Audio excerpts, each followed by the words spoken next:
Chilli powder ಸಖತ್ ಖಾರ ಬಣ್ಣ ಮತ್ತು ರುಚಿ ಆಚಿ ಚಿಲ್ಲಿ ಪೌಡರ್. ದೆಹಲಿಯ ಕೆಂಪುಕೋಟೆ ಬಳಿ ಕಾರು ಸ್ಫೋಟ ಪ್ರಕರಣ. ದೆಹಲಿಯಲ್ಲಿ ಆತ್ಮಾಹುತಿ ದಾಳಿ ಮಾಡಿರುವಂತಹ ಶಂಕೆ, ಆತ್ಮಾಹುತಿ ದಾಳಿ ಮಾಡಿದಂತ ಬಗ್ಗೆಯೂ ಕೂಡ ಅನುಮಾನ ಆಗಿದೆ.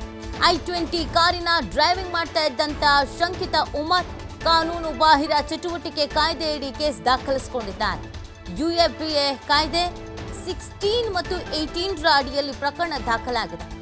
NSG ದೆಹಲಿ ಪೊಲೀಸರಿಂದ ಇದೀಗ ತನಿಖೆ ತೀವ್ರಗೊಂಡಿದೆ. ಭಯೋತ್ಪಾದನಾ ಕೃತ್ಯ ಸಂಬಂಧಿಸಿದ ಕೇಸನ್ನ ದಾಖಲು ಮಾಡಿಕೊಳ್ಳಲಾಗಿದೆ.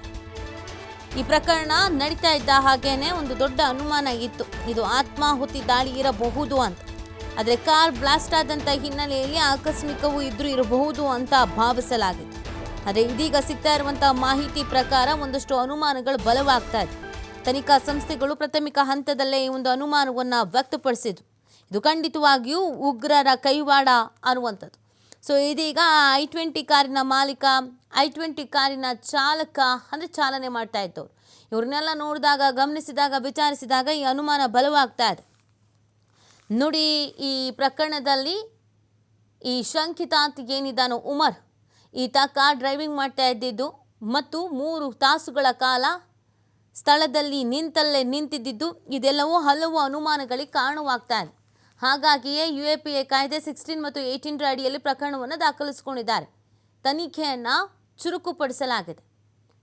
ಈತ ಬೇಕು ಅಂತಲೇ ಈ ಕೃತ್ಯ ಎಸಗಿರೋದೋ ಅಥವಾ ಬೇರೆ ಇನ್ನೆಲ್ಲೋ ಯಾವುದೋ ಕೃತ್ಯಕ್ಕೆ ಅಂತ ಹೋಗುವಂಥ ಸಂದರ್ಭದಲ್ಲಿ ಇದಾಗಿರೋದೋ, ಯಾವ ಸ್ಥಳವನ್ನು ಟಾರ್ಗೆಟ್ ಮಾಡ್ಕೊಂಡಿದ್ರು, ಯಾವ ಪ್ರದೇಶವನ್ನು ಟಾರ್ಗೆಟ್ ಮಾಡಿದ್ರು, ಯಾತಕ್ಕಾಗಿ ಟಾರ್ಗೆಟ್ ಮಾಡಿದ್ರು, ಇದೆಲ್ಲವೂ ಕೂಡ ಇಂಪಾರ್ಟೆಂಟ್ ಆಗುತ್ತೆ.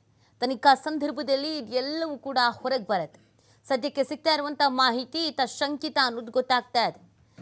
ಈತನ ಹಿನ್ನೆಲೆಯನ್ನು ಇದೀಗ ಕೆದಕಿದ್ದಾರೆ. ಈತನ ಕುಟುಂಬಸ್ಥರನ್ನೂ ಸೇರಿಸಿದಂತೆಯೇ ಕೆಲವರನ್ನು ಈಗಾಗಲೇ ವಿಚಾರಣೆಗೆ ಒಳಪಡಿಸಿದ್ದಾರೆ. ಇವ್ರುಗಳಿಗೆ ಏನು ಮಾಹಿತಿ ನೀಡ್ತಾರೆ, ಈತನ ಬಗ್ಗೆ ಏನೆಲ್ಲ ಸುಳಿವು ಸಿಗುತ್ತೆ, ಇದು ಇಂಪಾರ್ಟೆಂಟ್ ಆಗುತ್ತೆ. ಭಯೋತ್ಪಾದನಾ ಕೃತ್ಯ ಸಂಬಂಧಿಸಿದಂಥ ಕೇಸನ್ನೇ ಇದೀಗ ದಾಖಲಿಸಿಕೊಂಡಿರೋದು. ಈ ಪ್ರಕರಣದಲ್ಲಿ 9 ಮಂದಿ ಪ್ರಾಣ ಕಳ್ಕೊಂಡಿದ್ದಾರೆ. ಸಾವಿನ ಸಂಖ್ಯೆ ಏರಿಕೆ ಆಗಬಹುದಾದ ಸಾಧ್ಯತೆ ಕೂಡ ಇದೆ. 20ಕ್ಕೂ ಹೆಚ್ಚು ಮಂದಿಗೆ ಗಂಭೀರವಾದಂಥ ಗಾಯಗಳಾಗಿದೆ. ಕೆಲವರಿಗೆ ಅಲ್ಲಿ ಏನಾಗ್ತಿದೆ ಅಂತ ಗೊತ್ತಾಗೋದಕ್ಕಿಂತ ಮುಂಚಿತವಾಗಿಯೇ ಅಕ್ಕಪಕ್ಕದಲ್ಲಿ ನಿಂತವರ ದೇಹಗಳು ಛಿದ್ರವಾಗಿ ಹೋಗ್ಬಿಟ್ಟಿತ್ತು. ಇದನ್ನೆಲ್ಲ